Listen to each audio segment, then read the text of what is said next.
তো নমস্কার বন্ধুরা, কৃষিকাজ আমার জীবন এই চ্যানেলে আপনাদের সবাইকে আরও একবার স্বাগত। তো আজকে আমি আপনাদেরকে বলবো যে তুলসী গাছের পরিচর্যা নিয়ে।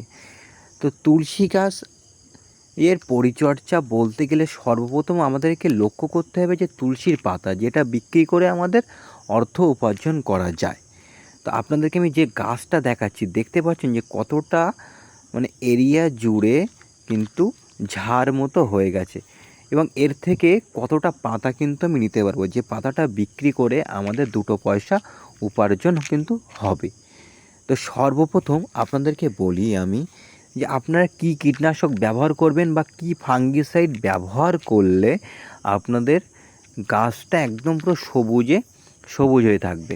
তো আমি বলবো একদমই কম কীটনাশক, যেটা আপনাদের কম দামে আপনারা ব্যবহার করতে পারেন, সেটা হলো ইউপিএল কোম্পানির সাব বা ওই কম্পোজিশানের আপনারা যে কোনো একটি ফাঙ্গিসাইড ব্যবহার করতে পারেন।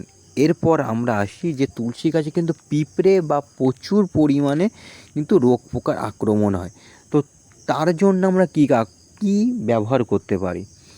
তো সর্বপ্রথম আমাদেরকে শুরু করতে হবে কিন্তু কম দামের কীটনাশক দিয়ে, কারণ বেশি দামের কীটনাশক ব্যবহার করলে কিন্তু আমাদের লাভের পরিমাণটাও কম হয়ে আসে।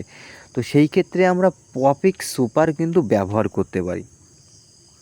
এরপরেও যদি কম না হয় তাহলে আমরা ইমাভেক্টিন বেনজয়েড 5% এসজি এই গ্রুপের কীটনাশক কিন্তু আমরা ব্যবহার করতে পারি। তাহলে কি হবে, আমাদের কিন্তু পোকাটা কিন্তু একদমই দ্রুত কমে যাবে।